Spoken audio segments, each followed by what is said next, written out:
Jesus living the life I couldn't live, dying to death I should have died on the cross in my place for my sins, rising on the third day, giving me a new heart, and giving me an ability to usher in heaven and goodness and beauty on this side of eternity. Have you ever explored actually applying that and walking it out? Recently, Ruslan sat down with Alex O'Connor and began to press him on the gospel. But interestingly enough, we're actually going to see in today's video how Alex O'Connor pushes back on Ruslan with this. So with that being said, guys, let's see how the rest of this conversation unfolds. Let me pitch this to you as a non-combative non-believer, okay? And I felt like you've said stuff like, I want to believe, I think in your conversation with Ian Hershiali, like, I want to believe, but I just can't. And so yes, non-resistant it's a term from J.L. Schellenberg, and I'm certainly combative in many respects, but okay. Non-resistant is a different thing, I think. Yeah. Okay. So non-resistant, you are combative, obviously within this entire back and forth about the West stuff, but non-resistant, non-believer. And it, again, in that conversation with Ian Hershiali, like, it really did seem like, it almost seems like you want to believe, you wish it were true. Is that fair language to ascribe to you? I think that's true of the New Testament. I think that's true of the person of Jesus and his historical significance as the Son of God. Yeah. Okay. So I don't think that's true of the Hebrew Bible. I'm not sure that's true of some of the later additions to the Christian doctrine. Okay. So let me present this theory to you, and you tell me if you like it, you could hate it.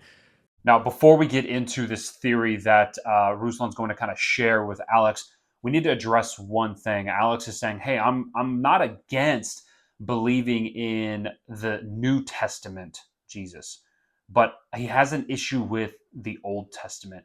Guys, we can't have the New Testament without the Old, and we can't have the Old Testament without the New. In fact, guys, from Old to New Testament, we're seeing the beautiful story laid out of Jesus. Old Testament points to Jesus. New Testament points to Jesus. It all circles back to Christ and what he does for us on the cross. So guys, we can't separate the two. We can't separate Old and New Testament. We need both, because both point to Christ and the treasure that is found in him. And so just wanted to lay that out real quick. So now let's see what Ruslan's kind of theory is that he's going to kind of present to Alex. So when I think of faith, right? Like, I don't think faith as something that is necessarily binary. I don't think as faith as certainty. When I think of faith as trust or confidence in, right? And so if I'm looking for something that I want, I have to have a degree of confidence in it and then apply it. Meaning that Jesus said, if you have the faith of a mustard seed, you can say this mountain move, right? And so if I'm looking at something that I want to accomplish, I want to get into more physically better shape. I want to get shredded, right? And my friend who's in good shape, he's a trainer, he's telling me, hey, Ruslan, like, you got to cut out the processed food. You got to eat more chicken, got to eat more broccoli, right? You got to eat, and you got to go strength training to do these things. Now, that on the surface sounds like a terrible idea. I got to eat more broccoli. I got to eat more chicken. I got to lift heavy things. I got to do hard. None of this sounds fun. But I have enough faith, Alex. I got just enough faith that, well, you know what? He has the abs and he has the physique, and it seems like he's gotten the results that I want. So my little bit of faith, I start applying the information that I have available to me, eating the chicken, eating the broccoli, doing my compound lifts, overhead press, bench press, pull up, deadlift, squat, and I start programming. Yeah. I start programming my workout. And then all of a sudden what happens is I do that long enough. Some people do 75 hard, other people commit to a very long time. And then in hindsight, I look back and 6 months later, 12 months later, 3 months later, all of a sudden, Alex, I have abs. All of a sudden, there's a physical transformation that's happened to my body, and I'm pumped. I'm like, man, this is great. So now I'm on the other side of it.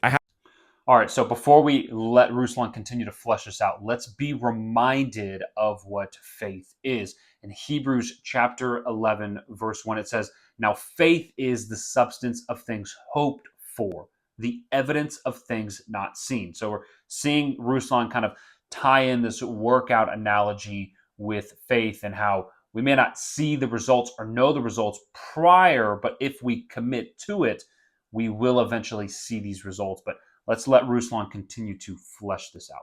I had enough faith to say, I think there's something to this. He seems to have what I want. It seems to make sense on paper, but I'm not sure, because chicken and broccoli and lifting sounds terrible. And I walked through the process. Now I'm on the other side of the process, and I've applied the process. And I've done this multiple times. I've done the transformation thing.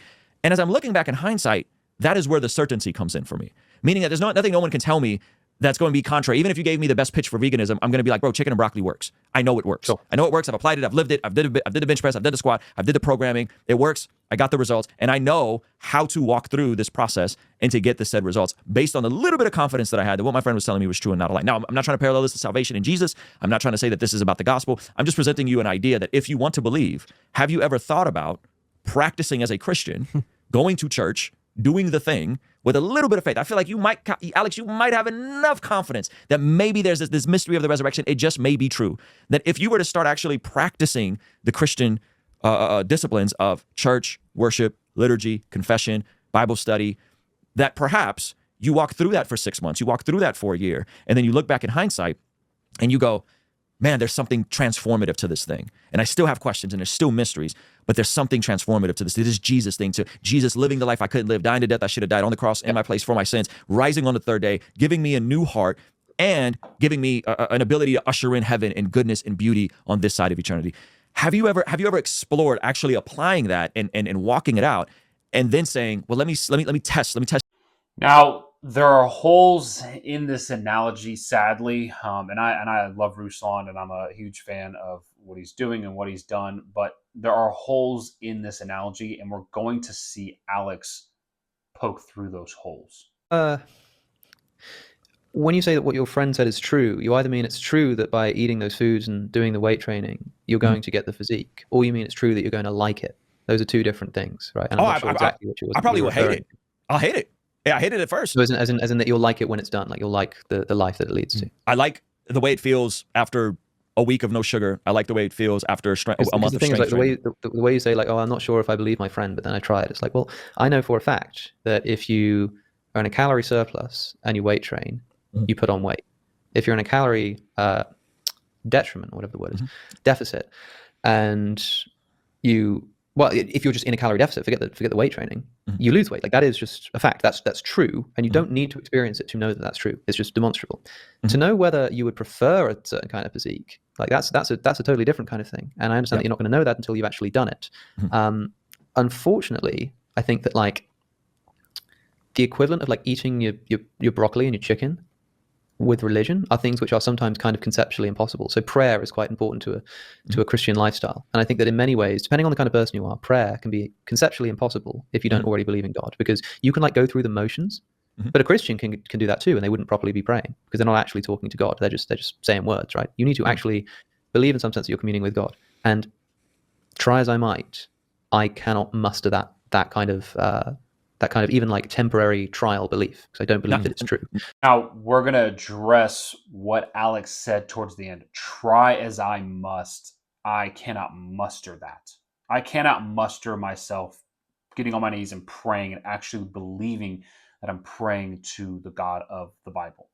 I cannot muster that. I cannot go into a church and begin to worship and truly believe that I'm worshiping the God of the Bible. And we're going to get to the reason why when we go to the scriptures here in just a second. But let's see how Ruslan and Alex kind of push back on one another.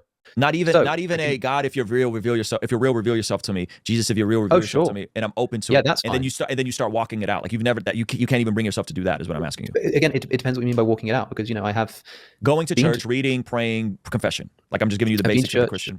I've read and I've prayed and I've done all of these things to as a varying practice, degrees. Like as a for the next 90 days, I'm going to pretend to be Christian. I mean, as a practice, because also thou shalt not put thy Lord to the test. Like it starts to feel like somebody recommended to me once that you should sort of film it. You should like I had this idea. I was like, I could do a video where I like live as a Christian for like a week or a month or something, and just sort of vlog how it affects my life. It could be interesting. But I suddenly realized the moment 90 days will filming take. it. The moment you're filming it, the moment you're doing it like with this scientific motivation, it kind of undermines it because your motives are off. I think that you need to come to Christ because you want to and think that it's the right thing to do, not because you just I think it's very difficult to just entertain things that you can't think are true. You can entertain them in the sense that they might be true, and you say, well, God, if you're there, then I hope you're listening to me, but you can't actually think you're like praying to God.